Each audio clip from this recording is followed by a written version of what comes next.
Bonjour à tous, c'est Serge de LeapFind, bienvenue sur cette nouvelle vidéo. Aujourd'hui, j'ai la chance de pouvoir interviewer Camille, une investisseuse à succès qui a réussi à quitter son job grâce à l'immobilier. Avec un seul achat, elle arrive à générer 1 950 € de cash flow en moyenne par mois. Elle va donc nous parler de sa success story et de plein d'autres sujets. Installez-vous bien confortablement, c'est parti pour l'interview. Bonjour Camille. Bonjour, Comment vas-tu du coup? ça va super et toi? Ça va, super, merci. Donc, je te le disais hors caméra, mais encore une fois, merci pour ton temps et merci pour ta disponibilité. J'ai préparé quelques questions à te poser. Alors, la première, c'est déjà tout simplement, est-ce que déjà tu peux te présenter, s'il te plaît? Oui, bien sûr. Moi, je m'appelle Camille, j'ai 32 ans, je suis une ancienne consultante, donc j'ai travaillé pendant 7 ans dans le conseil aux entreprises, dans des cabinets de conseil tels que EY, KPMG, à la Défense. Et en fait, il y a un peu plus d'un an et demi, j'ai fait le choix de quitter mon travail et de manière générale de quitter le salariat. Parce que voilà, ça fait déjà pas mal d'années que je travaillais dedans. Je sentais que je n'étais pas à ma place, j'avais beaucoup de pression, que ce soit physique, psychologique. Enfin bon, je sentais que j'arrivais un petit peu au bout et que j'avais besoin de retrouver ma liberté. Et en fait, pour quitter mon travail, j'ai décidé au préalable d'investir dans l'immobilier. Donc, j'ai acheté une grande maison, j'ai transformé en immeuble de rapport, donc que j'ai divisé en 5 appartements et qui m'a permis de générer une rente financière qui m'a permis de remplacer une partie de mon salaire et donc de quitter mon travail. Donc là, ça fait un an et demi du coup que je me considère investisseuse et entrepreneuse, puisque à côté de l'immobilier, j'ai aussi lancé d'autres projets pour pouvoir me faire un complément de salaire en plus de ma rente immobilière. Ok, bah écoute, en tout cas, super parcours, hein, c'est vraiment inspirant. Et alors, du coup, tu parlais d'immobilier. Alors, comment t'es venue l'idée d'investir dans l'immobilier? Pourquoi l'immobilier et pas, je sais pas, la bourse ou d'autres investissements? Ouais, c'est une très bonne question. Alors en fait, moi, ce qu'il faut savoir, c'est qu'avant d'investir dans l'immobilier, jamais j'aurais pensé être le genre de personne qui achetait un immeuble de rapport et qui se lançait dans la mise en location d'appartements. C'était pas du tout mon truc. Je me considérais pas comme le genre de personne capable de prendre des risques. En fait, si j'ai investi dans l'immobilier, c'est vraiment parce que je me suis retrouvée un peu coincée au pied du mur où j'ai pas eu le choix. Ce qui s'est passé, c'est que fin 2019, j'ai été positionnée sur une mission dans mon ancien cabinet ultra compliquée psychologiquement, physiquement. Je faisais des horaires de malade, la mission était horrible, le client était ultra exigeant. Enfin, c'était vraiment une mission très dure. Et à la fin de cette mission, je me suis dit, plus jamais je revis ça, plus jamais j'accepte de travailler pendant plusieurs mois avec des horaires interminables, loin de chez moi toute la semaine. Et donc là, en fait, à ce moment-là, j'ai eu une grosse prise de conscience et je me suis dit, il faut que je quitte mon job. Il faut que je quitte mon job rapidement. Chez moi, rapidement, ça veut dire je me laisse un an. Donc en gros, je me rappelle, c'était décembre 2019. Et à ce moment-là, je me fais une promesse à moi-même. Je me dis, dans un an, jour pour jour, Camille, tu as quitté ton travail. Tu es libre, tu quittes ton travail. Donc très rapidement, je commence à me dire, OK, c'est bien beau, je quitte mon job, c'est génial, mais comment je vis en fait? Puisque du jour au lendemain, dans un an, je vais me retrouver sans travail et donc sans salaire. Et j'ai quand même besoin de continuer à payer mon loyer, faire mes courses, assurer mes frais de santé et puis pouvoir financer quelques sorties. Et donc là, je me suis dit, OK, en fait, j'ai fonctionné très rationnellement. Je me dis, OK, dans un an, j'ai plus de salaire, donc il faut que je remplace mon salaire. Aujourd'hui, j'arrive à vivre avec tant, il faut que j'arrive à générer tant d'argent demain. Et donc là, en fait, j'ai passé un peu en revue, tu vois, tous les investissements possibles, la bourse, la crypto, etc. Et en fait, je me suis rendu compte qu'avec l'apport que j'étais capable de mettre, avec l'argent que j'étais capable de mettre sur la table, j'arriverai jamais à reconstituer l'équivalent ou au moins une partie de mon salaire grâce à la bourse ou grâce à la crypto. Donc, je me suis dit que le seul moyen d'y arriver, c'était en utilisant l'effet de levier bancaire. Et le seul moyen d'utiliser l'effet de levier bancaire aujourd'hui, c'est d'investir dans l'immobilier. Donc, c'est pour ça qu'en fait, très rationnellement, je me suis dirigée vers l'investissement immobilier. D'accord. Et alors, du coup, dans ce parcours d'investisseuse, est-ce que tu as rencontré des difficultés pour en arriver là où tu en es aujourd'hui? Ouais. Alors, des difficultés, j'en ai eu plein. La première, ça a été moi-même, entre guillemets, ça a été la gestion de mes peurs et de mes angoisses. Parce qu'en fait, au moment où j'ai décidé de me lancer dans l'immobilier, j'étais tellement au pied du mur que j'ai un peu foncé tête baissée. Alors, bien sûr, j'ai suivi une formation, je me suis fait coacher, je me suis pas lancée seule. Mais ce que je veux dire par là, c'est que je me suis pas posé beaucoup de questions. Et en fait, c'est une fois que le projet a commencé à être en place, les travaux finis, la mise en location qui a démarré, que là, j'ai commencé à réaliser l'ampleur de ce que j'avais fait, tu vois. J'avais quitté mon job, j'avais lancé un projet immobilier relativement important.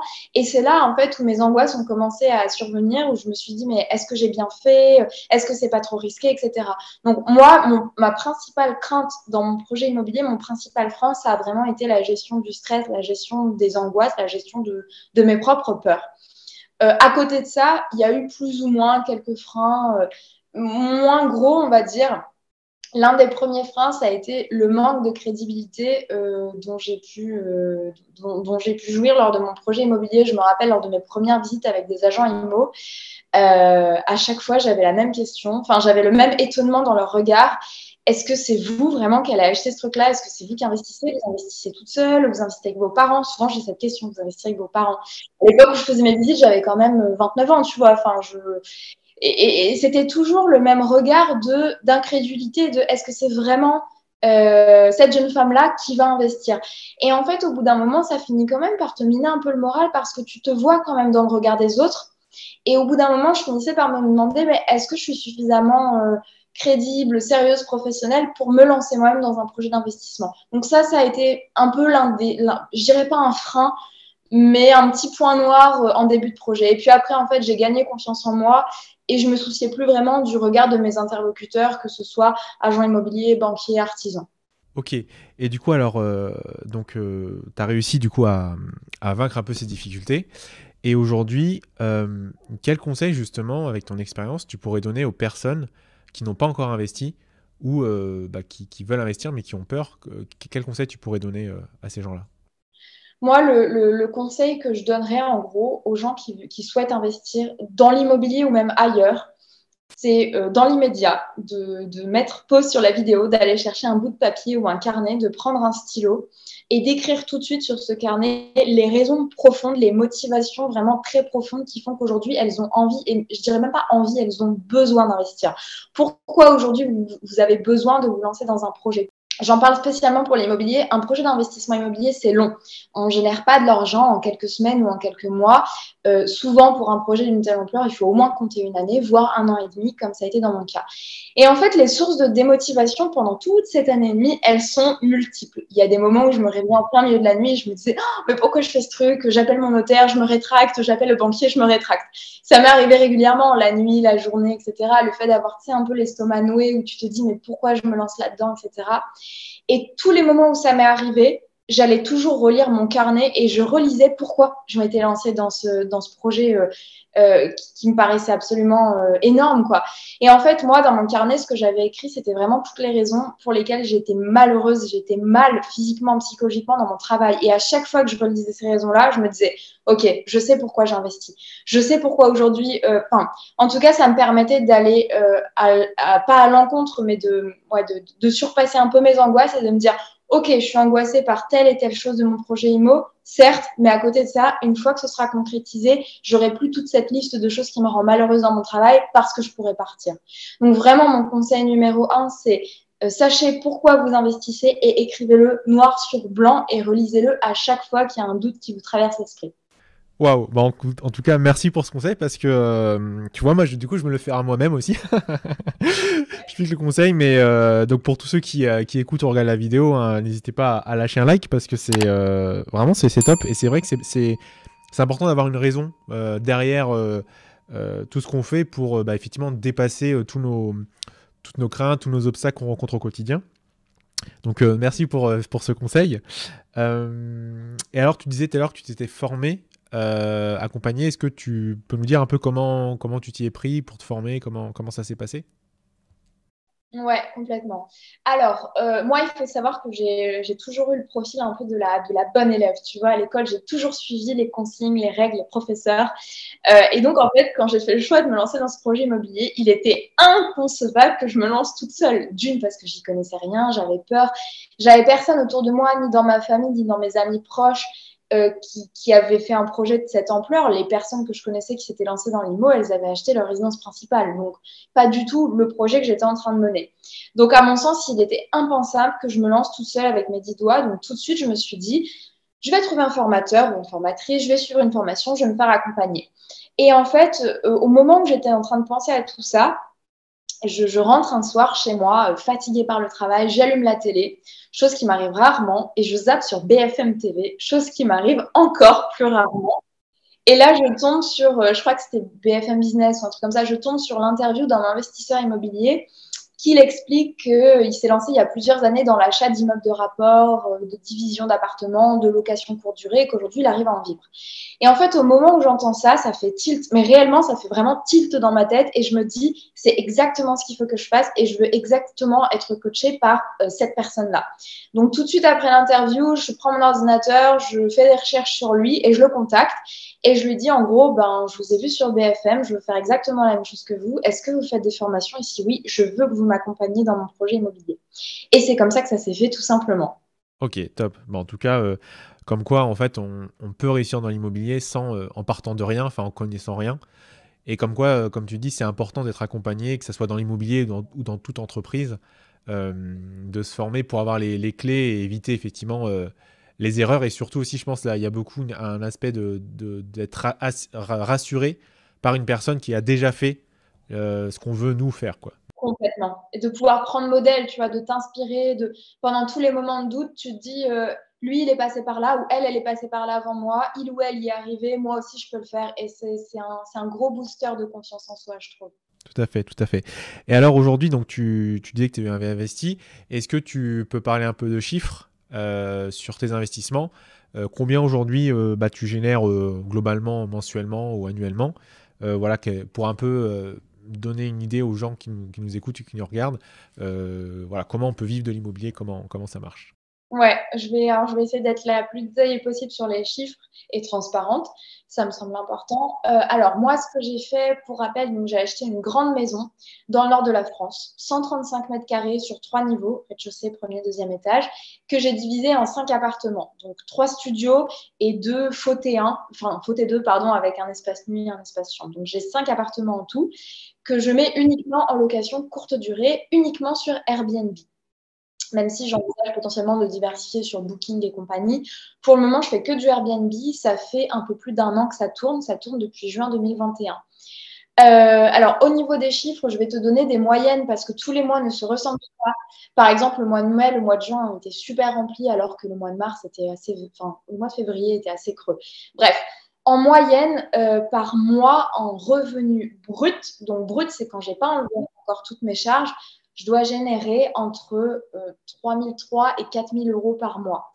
Je suis absolument pas certaine de ces chiffres-là. Ce dont je suis certaine, c'est du revenu net, mais je dois être à peu près entre 3 300 et 4 000 euros bruts par mois.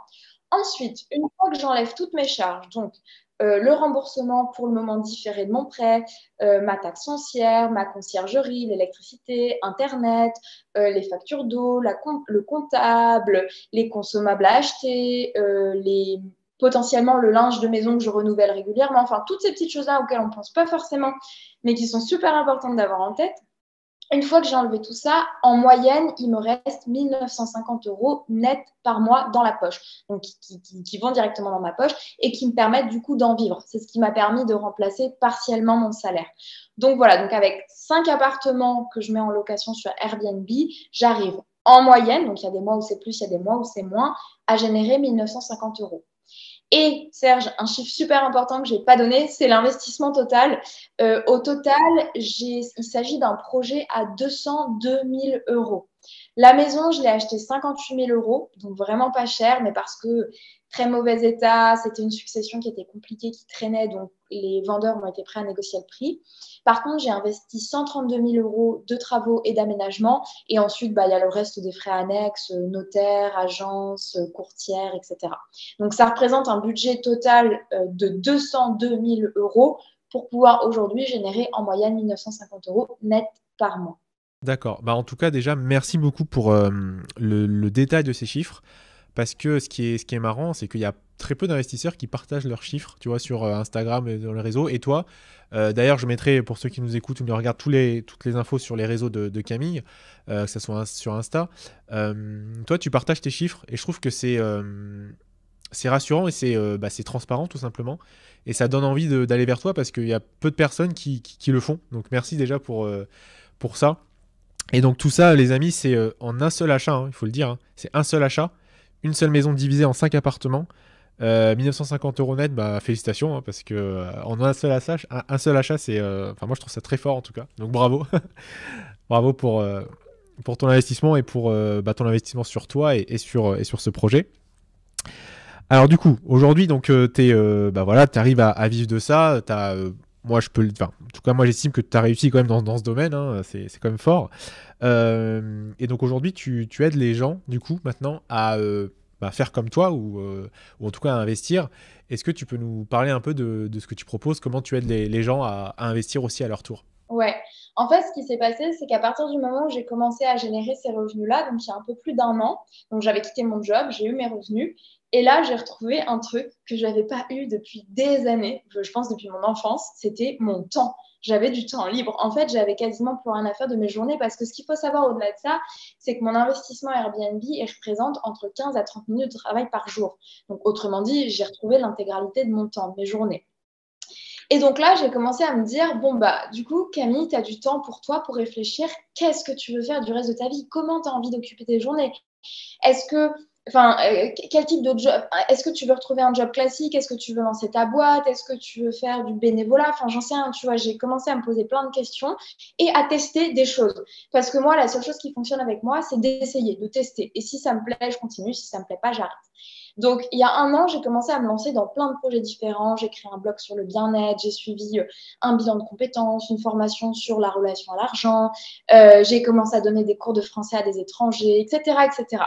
Et puis, de fil en aiguille, j'ai commencé à voir ce qui ne me plaisait pas du tout et ce qui me plaisait davantage. Et il y a un projet qui est, on va dire qu'il n'est pas vraiment venu de moi-même, on va dire que c'est plutôt les gens autour de moi qui m'ont dit, tu devrais faire ça, tu devrais parler de ton investissement sur Internet, de ce que tu as fait. Et donc, en décembre ou janvier 2022, donc il y a 6 mois, 7 mois, j'ai lancé une communauté sur Instagram que j'ai appelée elle.investi, dans laquelle je parle de ce que j'ai fait, de mon investissement immobilier, et comme tu l'as très bien dit, dans laquelle je donne mes conseils, mes tips, mes chiffres, etc. Et en fait, au début, autant te dire que je me suis lancée un peu à reculons. Les réseaux sociaux, à titre personnel, j'y suis, mais je suis pas une grosse Instagrammeuse à publier des stories tout le temps ou des publications. Je suis pas super à l'aise avec ça. Je me suis dit, OK, j'essaie, je me lance, je vois. Et en fait, ça a bien pris. Et au-delà de ça, j'ai eu beaucoup de retours de gens qui me suivaient et qui me disaient, oh, merci pour tes conseils, merci de nous partager tes chiffres, c'est rassurant, c'est inspirant, moi aussi j'ai envie de faire ça. Et en fait, je me suis sentie utile. Je me suis dit, bah, ce que je fais, le fait que j'en parle ouvertement, que je partage, que je sois transparente, bah, ça peut aider des gens à se projeter et surtout, ça peut aussi aider des femmes à se dire, il y a d'autres femmes qui font la même chose. Parce que c'est vrai, quand on parle investissement immobilier sur Internet, on voit que c'est un monde quand même relativement masculin. Et je me suis dit, ben, c'est chouette aussi de pouvoir montrer que des femmes se lancent, qu'elles le font et qu'elles se sentent bien avec ça et qu'elles réussissent. Donc, du coup, j'ai lancé cette communauté-là. Ça a commencé à prendre un peu d'ampleur.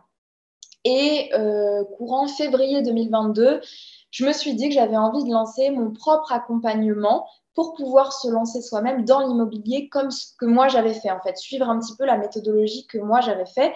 Donc, c'est un accompagnement que j'ai commencé à construire en février et qui a vu le jour en juin 2022. Donc, j'ai passé pas mal de temps à construire les vidéos, construire la boîte à outils, me filmer, construire le site internet, etc. Et donc, l'accompagnement est disponible depuis fin juin 2022, donc ça fait un petit peu plus d'un mois. Et j'ai déjà mes premières clientes. Alors, pour le moment, je n'ai que des femmes. Mais il ne s'agit pas d'un programme d'accompagnement uniquement destiné aux femmes, même si, bien entendu, j'entends que ça leur parle davantage, que ça peut les inspirer davantage. J'accueille également des hommes, même si pour le moment, on a une communauté particulièrement féminine. Bon, en tout cas, s'il y a des femmes qui nous écoutent ou nous regardent, on vous encourage vraiment déjà à aller voir Camille, première chose. Et puis, deuxième chose, c'est à investir. Hein. C'est vraiment un monde... Enfin, tout le monde peut investir aujourd'hui, que vous soyez un homme ou une femme. Et pour les femmes, n'hésitez pas. Enfin, je veux dire, il n'y a pas de... Camille en est l'exemple vivant. Il n'y a pas de limite, peu importe notre sexe. On peut investir et on peut en réussir. Donc n'ayez pas peur. Et si vous avez des questions ou des appréhensions, allez voir Camille. Elle saura, je pense, vous accompagner et vous guider. De toute façon, il y aura toutes les infos en description sur comment rejoindre Camille dans son accompagnement. Et alors, du coup, tu parlais de l'entreprise, donc du fait que tu as dû créer un site, etc., filmer tes formations. Est-ce que tu as eu des difficultés en particulier pour entreprendre? Et est-ce que tu as des conseils à donner aux gens qui, comme toi, veulent se lancer dans l'entrepreneuriat? Alors, toujours la même difficulté, moi-même, mes propres angoisses. En fait, ouais, ce qui est dur, moi, dans mon cas, en tout cas, ce qui a été super dur au moment où j'ai quitté mon travail, je me suis lancée dans l'investissement et dans l'entrepreneuriat, c'est la peur de manquer d'argent. Ça, c'était un truc omniprésent, tu vois. J'avais mon business immobilier qui tournait, mais malgré tout, le fait de sortir du salariat, du fameux CDI, où tous les mois, à la fin du mois, bah, tu as ta paye qui tombe, quoi qu'il advienne, tu vois. Qu'il y ait des grèves, qu'il y ait le Covid, que tu sois en arrêt maladie, tu as ta paye qui tombe. Et quand tu te lances dans l'entrepreneuriat, en fait, c'est pas du tout ça. T'as une relation à l'argent qui change complètement. Et moi, j'avais toujours peur de manquer. Donc, du coup, je travaillais encore plus. Je travaillais d'arrache-pied, à me fatiguer parfois, parce que je me disais, il faut que je mette les bouchées doubles pour assurer ce mois-ci, parce qu'on sait jamais ce qui se passera le mois suivant. Donc ça a été un peu ma première crainte. Donc par rapport à ça, alors, comme je le disais tout à l'heure, j'ai suivi une formation par rapport à la relation à l'argent qui était géniale, qui était donnée par un coach japonais. C'est un peu le Robert Kiyosaki japonais. Enfin bref, la formation était géniale. Et ça m'a beaucoup aidé déjà à me détacher un peu de ma peur, de ma crainte de manquer. Et moi, le conseil numéro 1 que je donnerais à n'importe qui qui a envie de se lancer dans l'entrepreneuriat, pour essayer de pallier cette crainte du manque d'argent, parce que j'ai l'impression que c'est quand même relativement omniprésent dans le monde, dans l'entrepreneuriat, c'est déjà de bien se connaître, de bien connaître ses besoins financiers et de s'assurer, avant de se lancer dans le grand saut, d'avoir un matelas financier qui permet de couvrir, je dirais, les 6 premiers mois, voire, si c'est possible, la première année. Parce que mettre un business en place, c'est super, mais rares sont les entrepreneurs, et je souhaite qu'il y en ait de plus en plus, mais qui arrivent à dégager suffisamment au bout des premiers mois. En général, il faut au moins 1 an pour réussir à pérenniser un business et pouvoir générer réellement des premières rentes qui te permettent de vivre. Et donc, du coup, pendant cette année, il faut avoir les moyens d'assurer ses arrières. Donc, moi, vraiment, mon conseil numéro 1 avant de vous lancer tête baissée, c'est prévoyez votre matelas financier, idéalement 1 an minimum, 6 mois de vie, 6 mois de salaire. Yes. Encore une fois, merci beaucoup pour ce conseil. C'est top, c'est top, c'est top. Alors, je vais continuer à apprendre de ton expérience parce que tu as plein de choses à dire et c'est hyper inspirant. On va parler un peu de livres parce qu'on sait que les livres, c'est une source un peu de savoir, une source de motivation. Est-ce que toi, tu aurais quelques livres à nous recommander, soit nous, petits investisseurs ou futurs investisseurs ou futurs entrepreneurs ou entrepreneuses à lire?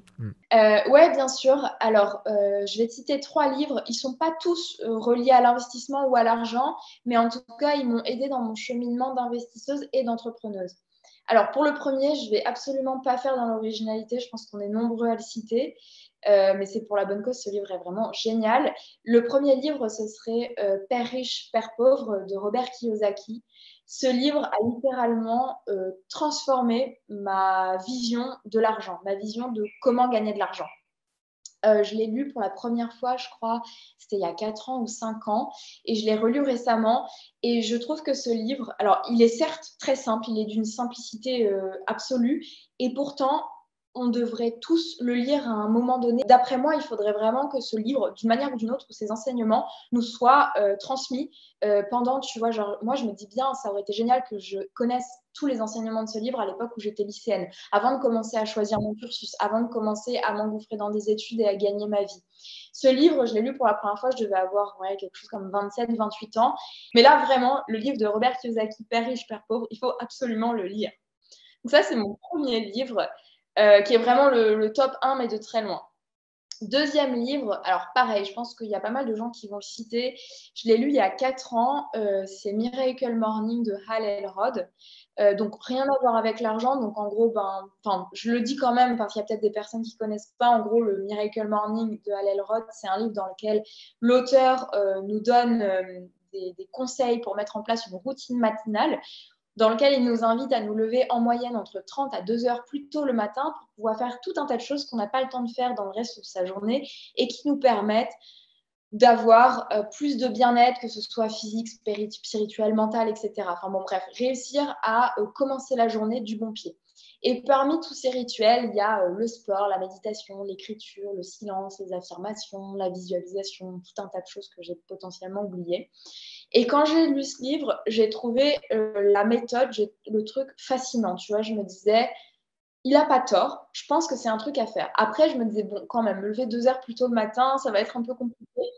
J'ai essayé de le mettre en place. Je ne sais pas, j'ai essayé. Je l'ai mis en place. Je suis une personne assez rigoureuse. Donc, quand je décide un truc, je le fais. Je ne me suis pas levée 2 heures plus tôt. Je crois que je faisais 1 heure plus tôt le matin pendant 3 semaines. Donc, j'ai fait ça.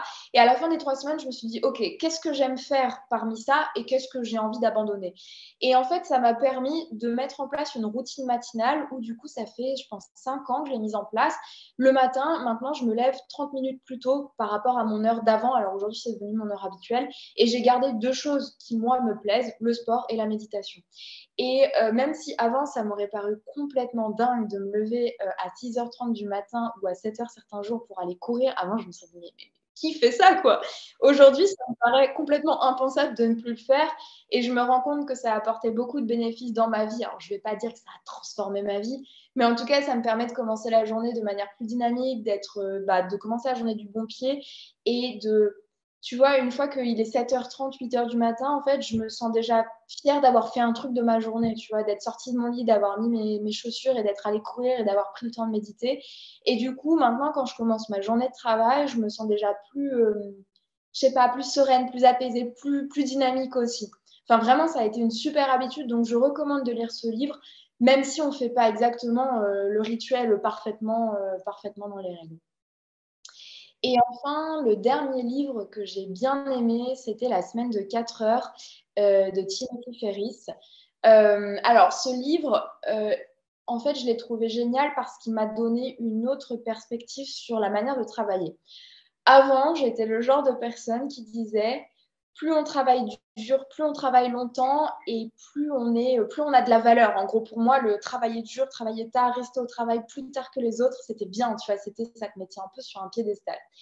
Et en fait, en lisant La semaine de 4 heures, je me suis rendu compte que ce qui devrait être mis en valeur en France, et parce que je sais que dans d'autres pays, c'est pas ça, mais en tout cas en France, c'est pas le fait de travailler dur, c'est pas le fait de travailler d'arrache-pied, c'est pas le fait de se lever plus tôt que les autres ou se coucher plus tard que les autres, c'est le fait de travailler intelligemment, de se connaître, de savoir comment répartir son temps de travail, comment répartir ses tâches, comment déléguer, que faire le matin quand on est le moins efficace ou le plus efficace, que faire l'après-midi, comment gérer son temps. Et en fait, je trouve que ça, on ne le dit pas suffisamment. J'ai l'impression qu'un peu dans la mentalité française, en tout cas, moi, dans le monde de l'entreprise, je me rappelle l'avoir vraiment senti, c'est plus tu arrives tôt et plus tu pars tard au travail et plus tu es un employé modèle et plus c'est bien et plus tu iras loin dans ta carrière. Sauf qu'en fait, non, c'est pas ça pour moi la réalité. La réalité, c'est de se dire, travaille intelligemment et tu peux réussir à faire rentrer un maximum de ta journée. Tu peux être un maximum efficace en divisant ton temps de travail pour 2 et c'est la réalité. Moi, aujourd'hui, en tant qu'entrepreneuse, sauf certains jours où vraiment j'ai énormément de travail, mais les journées de 8 heures, c'est terminé. Aujourd'hui, j'essaie de faire des demi-journées. Je me connais, je sais que je suis ultra efficace le matin. Donc, en général, je fais du 8h midi. Je travaille à fond, je coupe mon téléphone, il n'y a pas de distraction. Et en 4 heures, je fais ce que j'étais capable de faire avant en 6, 7, parfois 8 heures. Parce que je suis efficace, parce que je travaille dans un temps que je sais efficace pour moi, pour mon organisme, pour mon mode de travail. Donc, ce livre, il était top aussi pour cette prise de conscience. Ok, bah encore une fois, merci beaucoup pour tous ces conseils et tous ces livres inspirants. De toute façon, il y aura les liens en description. Bah écoute Camille, bah, je te remercie. Merci beaucoup pour ton temps, pour tous tes conseils. Je vous invite vraiment à aller la rejoindre et à la suivre sur Instagram. Elle parle de plein de choses et surtout, encore une fois, c'est une investisseuse qui est transparente et ça c'est important parce qu'il n'y en a pas beaucoup sincèrement. Et bah, allez rejoindre aussi son accompagnement et aussi les femmes, surtout les femmes, venez, n'hésitez pas à venir investir, c'est aussi fait pour vous. Bah écoute Camille, merci à toi, bonne journée et puis je te dis à bientôt. Merci beaucoup Serge, à bientôt également.